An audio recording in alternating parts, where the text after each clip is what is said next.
Le dressage a pour but de rendre un cheval agréable et facile à monter, c'est-à-dire bien équilibré et qui procure au cavalier une sensation de sécurité. Réalisé avec Tony Del Rosso, ce programme met en œuvre les techniques et les gestes les plus élémentaires que tout cavalier doit exécuter à la perfection, afin de sentir et de comprendre comment se déplace le cheval, jusqu'à obtenir des mouvements dont l'exécution se fait sans contraction.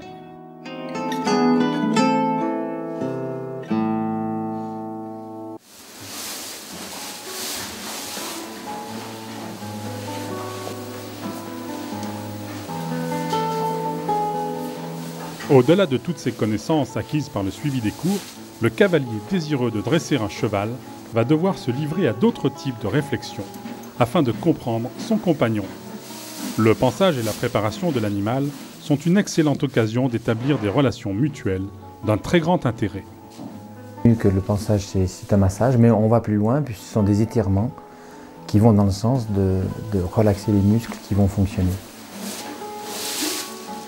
Le pansage doit être agréable au cheval.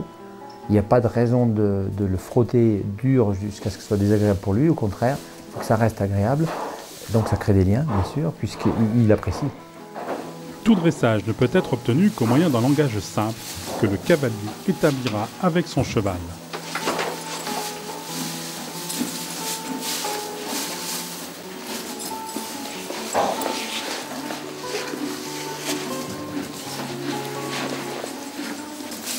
Soucieux du confort de celui-ci, le cavalier met en place le harnachement avec d'infinies précautions en soignant tout particulièrement la mise en place du mors. Ce dernier ne doit en aucun cas provoquer de blessure à la bouche du cheval, ce que le cavalier aura soin de vérifier avant toute séance de travail.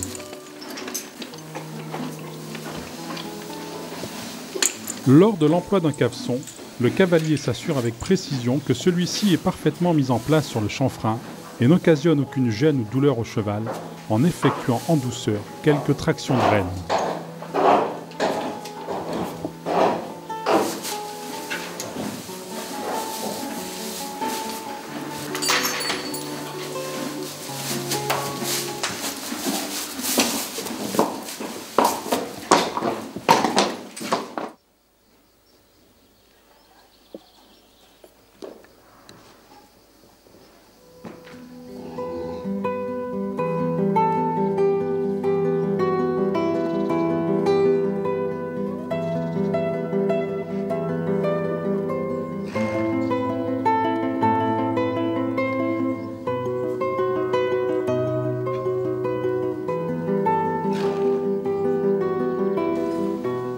En liberté, on voit comment le cheval fonctionne naturellement. Donc on peut repérer ses qualités et ses défauts. Comment on va l'aider? Est-ce qu'il tourne sur une épaule? Est-ce qu'il tourne correctement? Est-ce qu'il ne tourne pas? Est-ce qu'il a un bon équilibre au trot, un bon équilibre au galop? Ce qui donne des informations. Et puis, paradoxalement, c'est plus facile de faire travailler un cheval en liberté, sans le toucher, que de le faire travailler avec des instruments pour le moment auxquels il n'est pas encore perméable. Et tout le travail consiste à le rendre perméable aux aides qu'on va lui donner. Le travail en liberté est une aide précieuse dans le dressage du cheval. Le travail en liberté commence le cheval étant à l'arrêt, après lui avoir montré la cravache à différents endroits du corps. Ah, voilà. Le pied. Ah, voilà. Marche. Bras, là, marche. On peut aider tous les chevaux à fonctionner parce que la définition du dressage, c'est pas faire quelque chose d'impossible au cheval, pas du tout. C'est au contraire lui faire faire ce qu'il peut faire et que ce qu'il peut faire. Et tout cheval mérite peut être aidé par le cavalier. Il vaut mieux quand on monte un cheval l'aider que l'empêcher de faire le mouvement. Donc tout cheval, on peut faire ça avec n'importe quel cheval. Voilà. Attention, trotte. Lorsqu'il est correctement Voilà. exécuté, le travail en liberté apprend au cheval à respecter son cavalier, qui de son côté observera l'œil de l'animal avec beaucoup d'attention pour déceler toute crainte et ne fera que des gestes très simples qui auront pour effet de calmer le cheval. Attention, galop. Ah. C'est avec le travail en liberté que le cavalier jettera les bases du langage équestre, la voix, l'appel de langue, la chambrière. Dou. Voilà. Dou, viens. Bravo.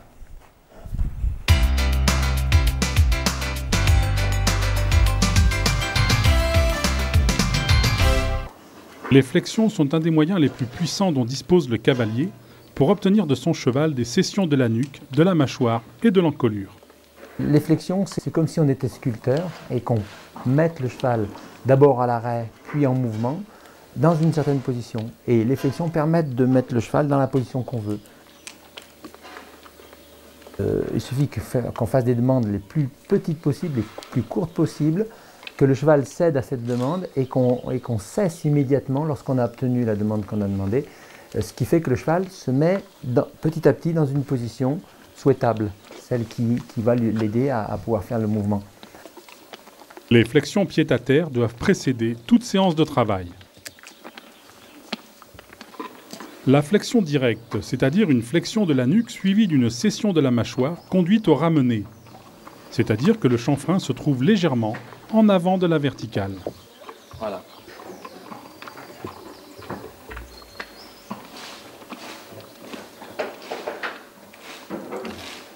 Bien.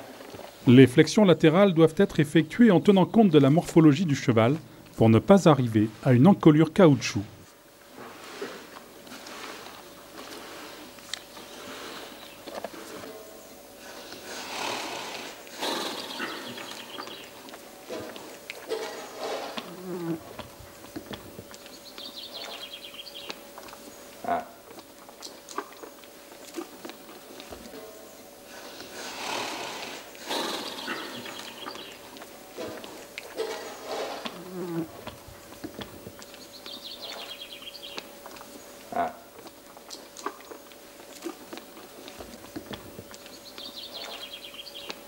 Les flexions latérales en selle sont demandées par une légère vibration sur l'arène qui aura pour effet de faire céder le cheval dans la bouche.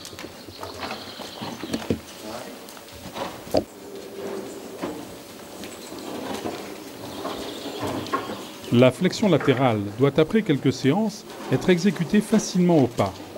Le cheval étant entretenu dans le mouvement par les jambes en place, les 4 membres se déplacent exactement comme si le cheval était droit.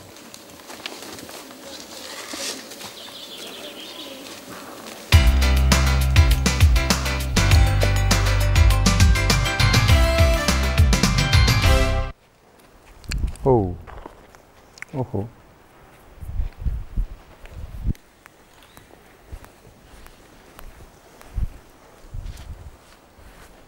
Oh oh.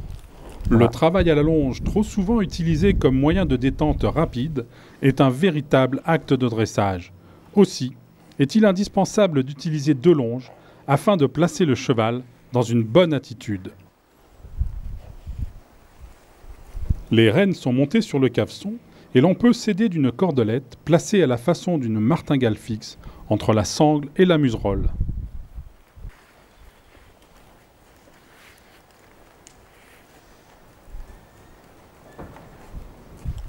Attention. Droite.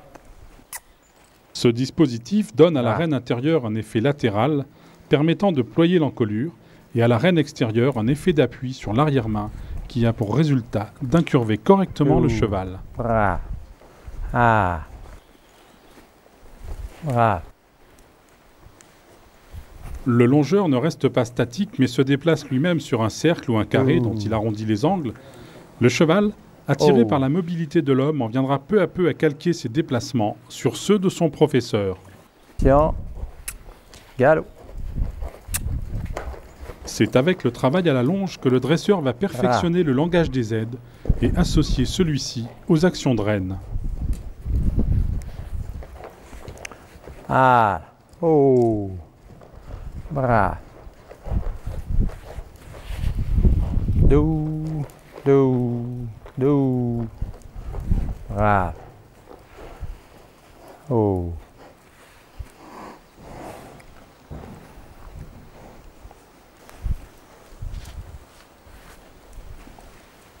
Aux longues rênes comme à la longe, le cheval a tendance à se coucher sur le cercle. Dans le but de garantir le mouvement en avant, le dresseur se place à hauteur des hanches pour garder le cheval devant lui. S'il est convenablement travaillé, le cheval peut rapidement effectuer des changements de main, les rênes étant toujours tendues, afin de limiter les conséquences d'éventuels désordres.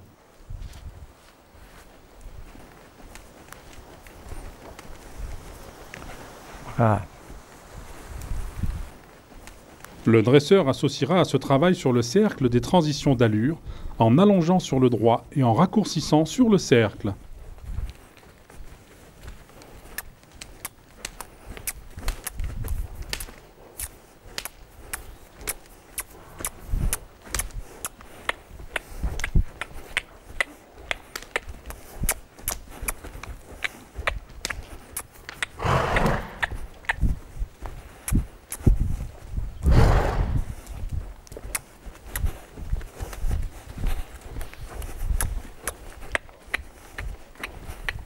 Ce travail à base d'incurvation répétée, régularisé par la rêne extérieure, fera rapidement venir le cheval à l'extension d'encolure, avant même que le dresseur n'ait agi sur la bouche. Ah. Oh. Oh. Ah.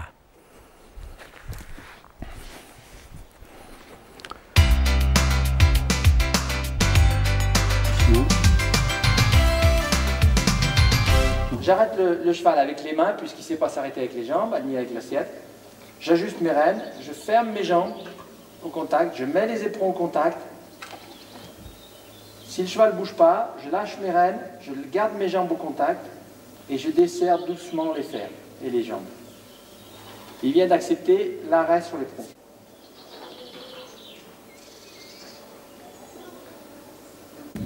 Éperon au contact. S'il ne bouge pas, je lâche les rênes.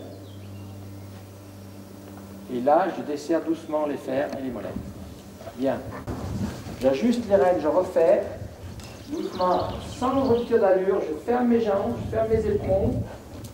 Le cheval, dès qu'il est calme, et là il s'arrondit un peu, je lâche les rênes et je desserre les fers. Voilà, je peux le faire plusieurs fois de suite.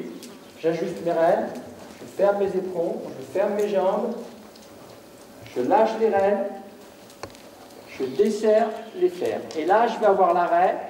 Si l'action, il l'a compris, je vais avoir l'arrêt à l'assiette et aux jambes. Un appui, et je desserre doucement quand le cheval s'est arrêté. Les éperons, je fais avancer. Dès que le cheval avance doucement, bien, je lâche mes... Là.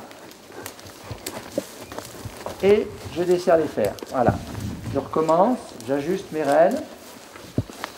Je ferme mes mollets, je ferme mes éperons, il monte son dos. Dès que là, il va lentement, je lâche mes rênes et je desserre les fers.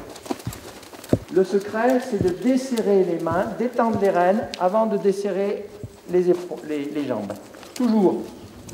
Pourquoi? Parce que ça arrondit le cheval. Là, je lâche les rênes. Là, il s'arrondit, il descend son encolure, il s'étire. Et là, maintenant, il va comprendre l'arrêt sur l'assiette, les jambes. Oh! Oh! Oh!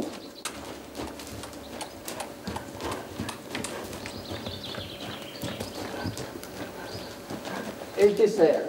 Je recommence. J'ajuste mes rênes.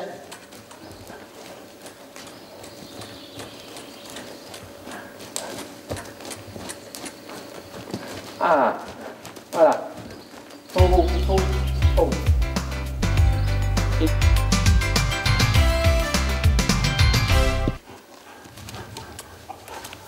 Le cavalier a très souvent l'occasion d'utiliser l'action de jambe isolée. La jambe est dite isolée lorsqu'elle agit en avant ou en arrière de sa position habituelle. La jambe isolée agit par pression discontinue en alternance avec la jambe d'impulsion et perpendiculairement au flanc du cheval.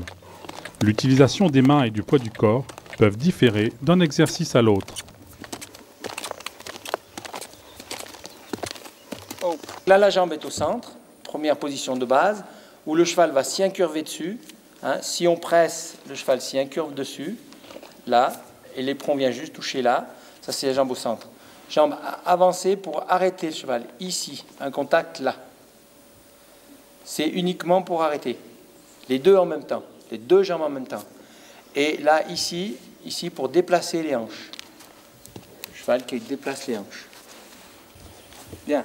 Une jambe au centre, ça déplace toute la masse du cheval.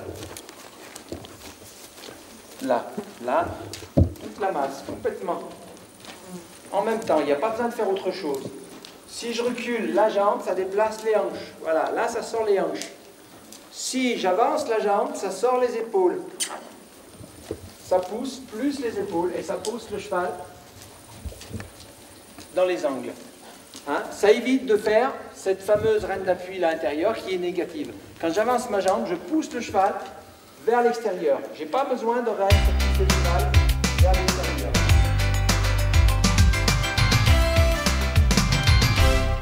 L'incurvation du cheval n'est pas un exercice aussi simple qu'il y paraît. Au début du dressage, le cavalier engage son cheval sur le cercle à main gauche par une légère rêne d'ouverture gauche, le poids du corps restant également réparti sur la selle. À ce moment, la jambe gauche plie l'ensemble du corps par une pression perpendiculaire au flanc. Pour éviter le dérapage des hanches vers l'extérieur, la jambe droite recule et agit en jambe isolée. La rêne intérieure indique le pli et la rêne extérieure reste en contact sur l'encolure sans venir en opposition avec l'autre rêne. L'incurvation est sans doute l'une des notions les plus importantes dans le dressage du cheval. Il est possible de modifier la taille du cercle. Plus le cercle sera grand, moins l'incurvation sera prononcée, et inversement, plus le cercle sera petit, plus l'incurvation sera prononcée.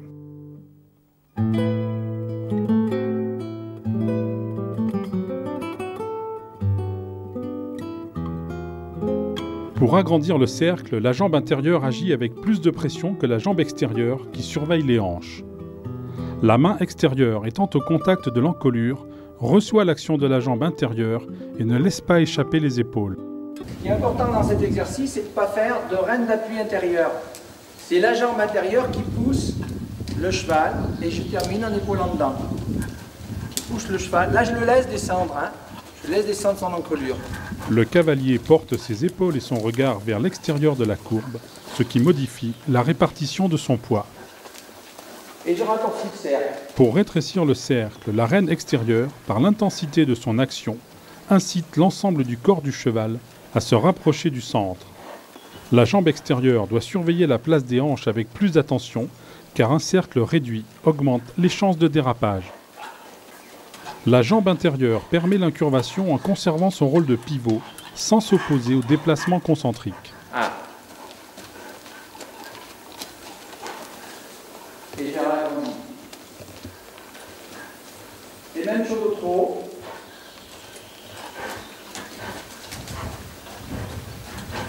Les épaules et le poids du cavalier se portent vers l'intérieur de la courbe, modifiant la répartition du poids.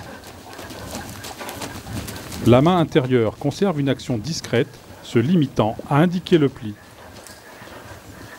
S'ils sont mal exécutés, ces exercices peuvent provoquer au cheval des douleurs le conduisant au refus.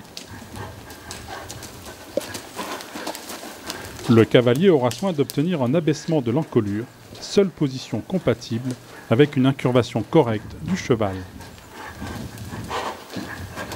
Lorsque le cheval est habitué à cet exercice, le cavalier ne le fait plus rentrer sur le cercle par l'action de la rêne intérieure, mais par son épaule extérieure qui avancera parallèlement à l'épaule extérieure du cheval, le contact sur les deux rênes restant égal. Le cheval est encadré par les jambes, qu'il ne doit dépasser ni vers l'intérieur ni vers l'extérieur.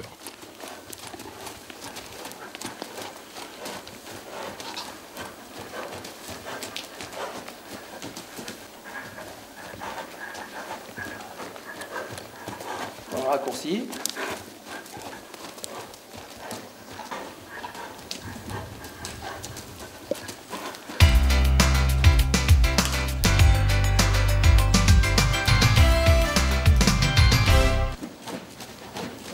Les transitions longitudinales ou transitions d'allure ont pour but d'apporter de la franchise dans le mouvement en avant, de la fluidité dans l'allure, ainsi que l'équilibre de l'attitude générale. Les transitions peuvent être montantes ou descendantes, d'une allure vers une autre, ou dans une même allure.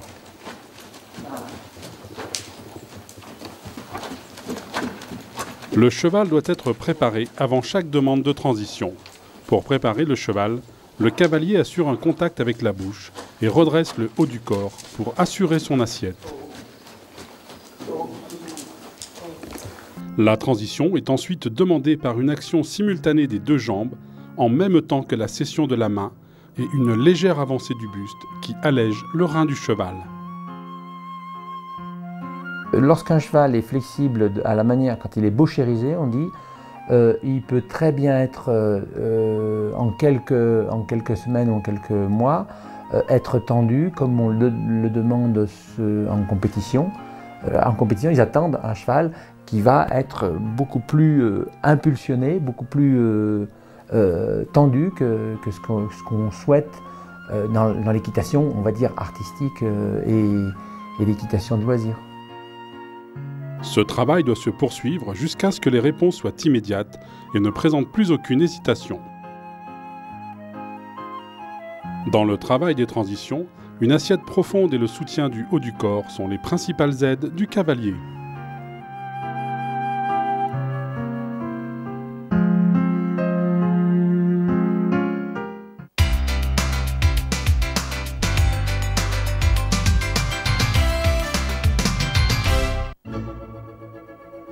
Avec le travail sur deux pistes commence véritablement le dressage fin du cheval. Pour arriver à ce niveau, le cavalier doit avoir appris à parfaitement ressentir les moindres réactions de son cheval, qui jusque-là ne se déplaçait que sur des lignes parallèles aux côtés du manège ou sur des cercles. L'épaule en dedans est un exercice d'assouplissement majeur qui doit être exécuté correctement. L'incurvation, contraire au sens de déplacement, est telle que les épaules se trouvent maintenues sur une piste intérieure à celle des hanches.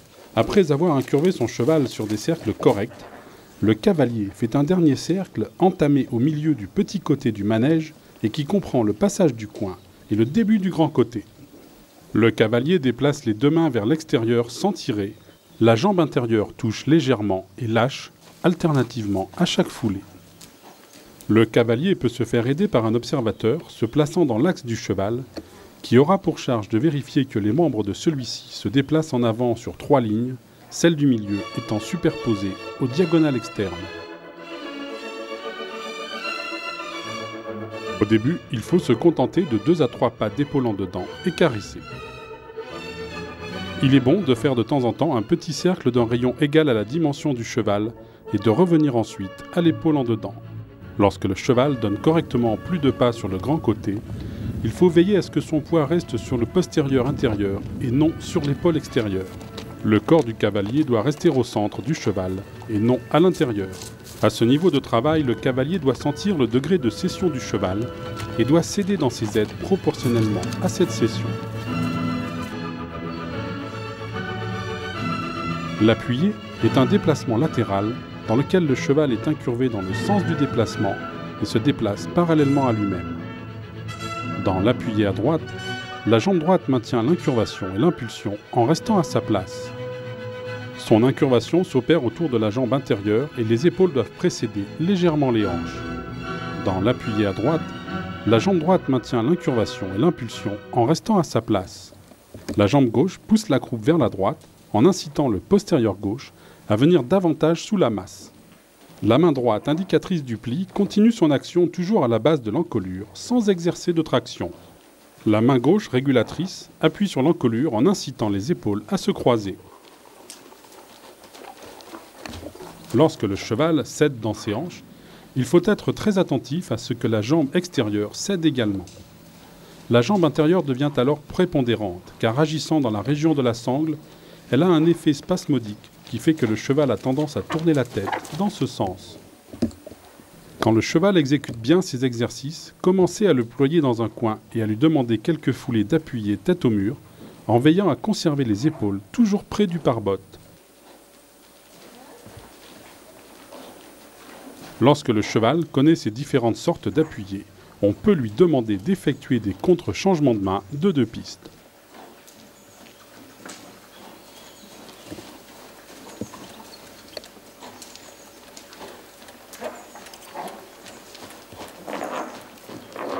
Appuyez au début du grand côté vers la ligne du milieu et en arrivant à celle-ci, revenir à nouveau sur le grand côté dans le sens opposé. À ce moment, c'est la jambe intérieure qui agit d'abord.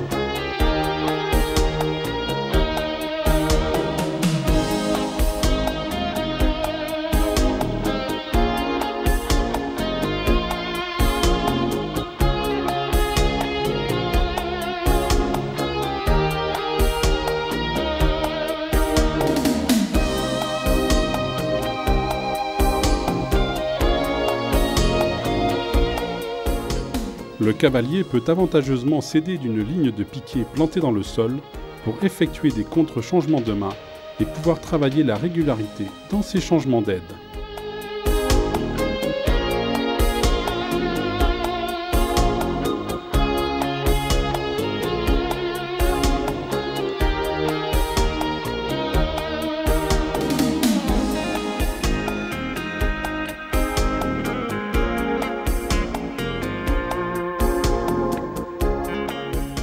Comme pour l'épaule en dedans, le cheval exécute les appuyés au pas et au trot. Un bon rythme de progression doit être établi et on aura soin de ne demander des appuyés au trot que lorsque ceux-ci seront exécutés parfaitement au pas.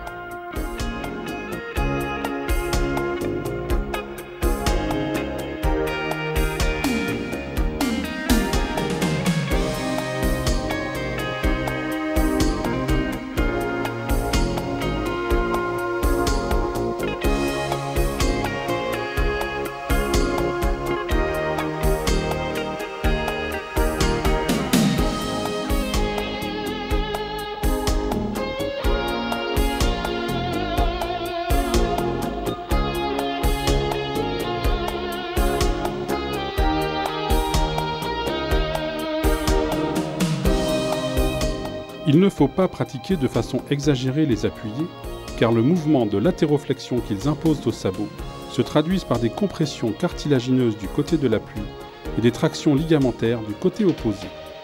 Les mouvements de rotation accentuent ces contraintes et entraînent une torsion des rayons osseux et des capsules articulaires, pouvant causer des dommages importants chez le cheval qui serait trop sollicité.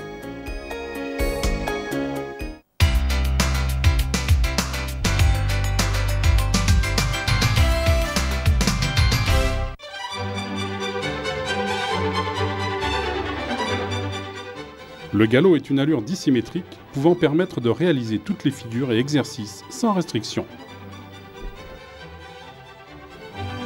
La qualité du galop dépend essentiellement de la qualité du départ.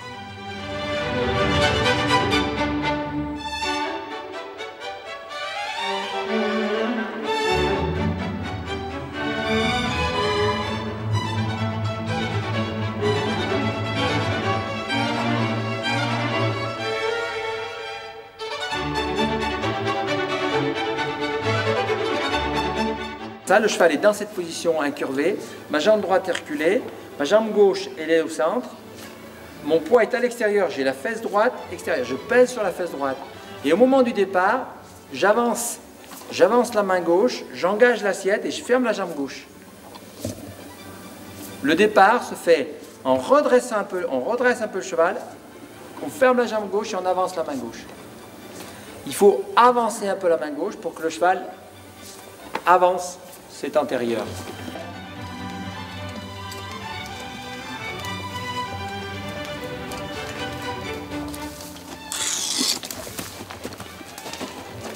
J'ouvre la main gauche et je ferme la jambe gauche.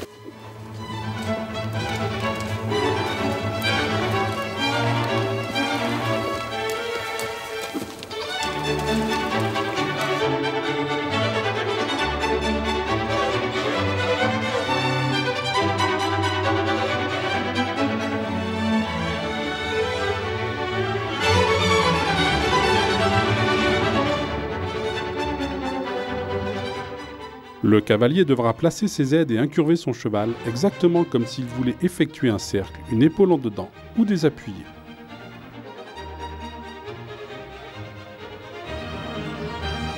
Le départ au galop paraît diagonal est dans un premier temps la façon la plus pratique d'obtenir des départs corrects en prenant bien soin de ne jamais laisser le cheval trotter avant de partir.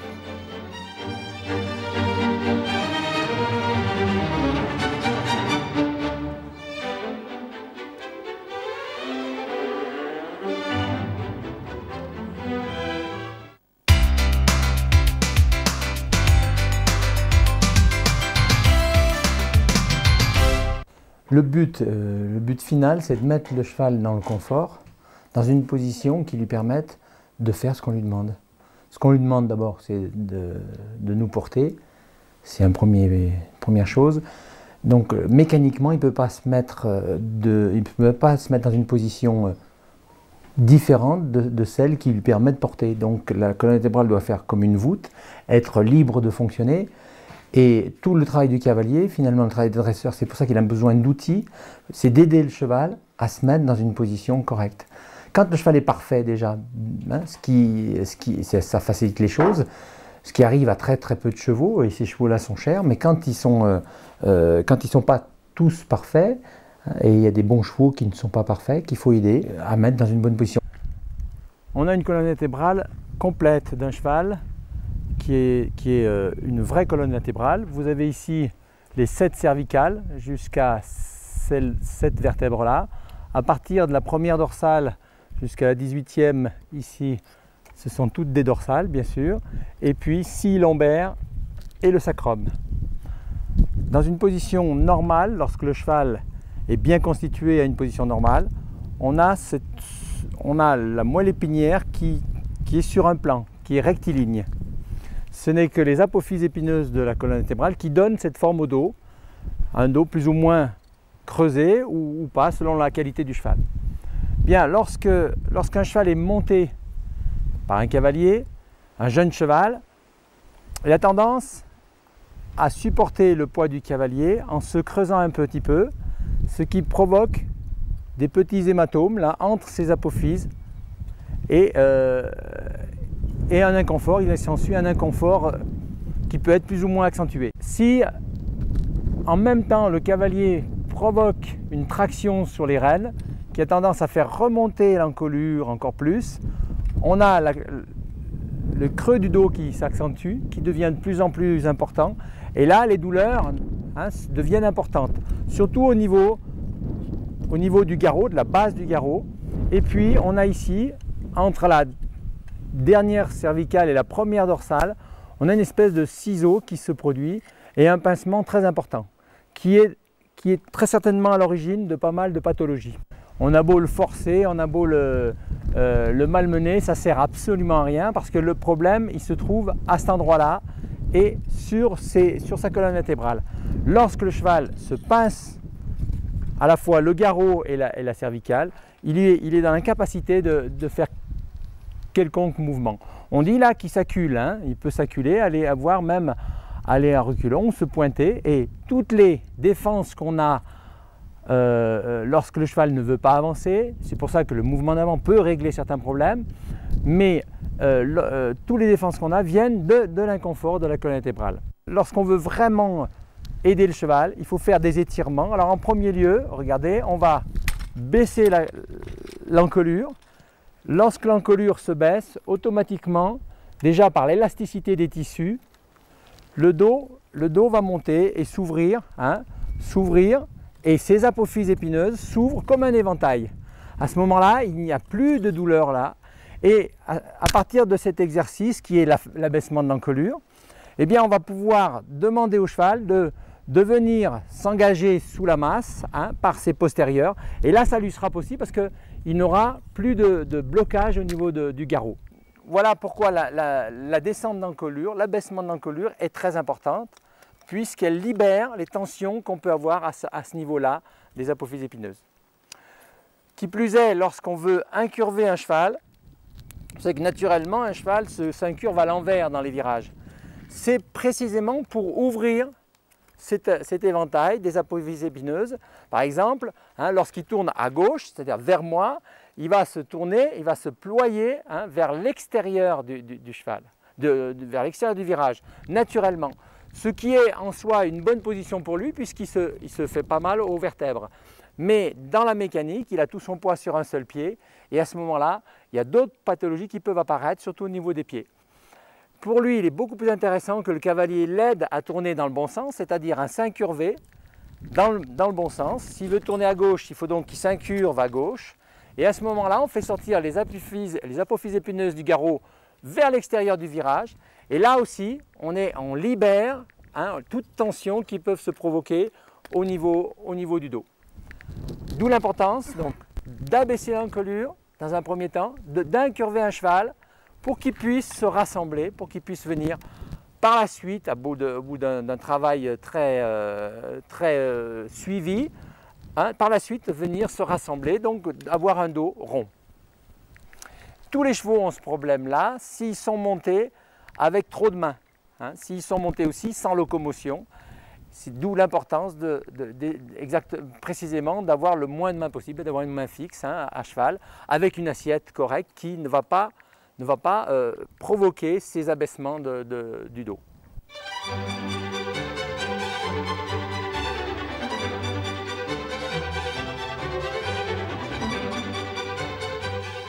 Quelle que soit la discipline que vous souhaitez pratiquer, un cheval bien dressé est un gage de plaisir, de satisfaction et de sécurité.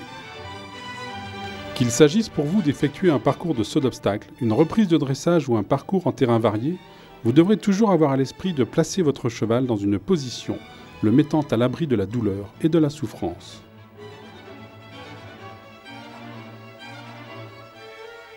Attachez-vous à ressentir tout ce qui se passe sous votre selle et apprenez à réagir à la moindre indication de votre monture, le plus souvent par la cession.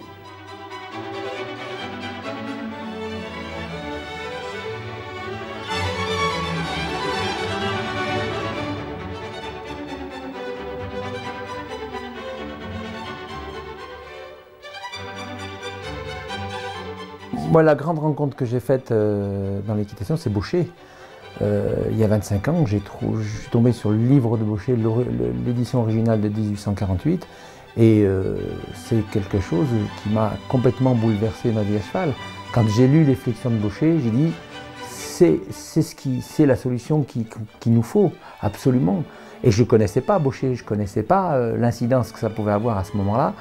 Et ça m'a aidé, mais tout au long de ma vie à cheval, je peux dire que ça a changé totalement ma vie à cheval. Il y a eu aussi, c'est ce qui m'a amené à aller voir Oliveira, qui était le bauchériste, disons, qui est le bauchériste du XXe siècle. Et parallèlement à ça, les lectures de tous les élèves de Baucher, comme Rahab, comme Favreau de Kerbrec, ce sont mes livres de chevet, quoi. C'est quelque chose que je n'oublie jamais, qu'il n'y a pas un seul instant, quand je monte à cheval, ça me sort de l'idée.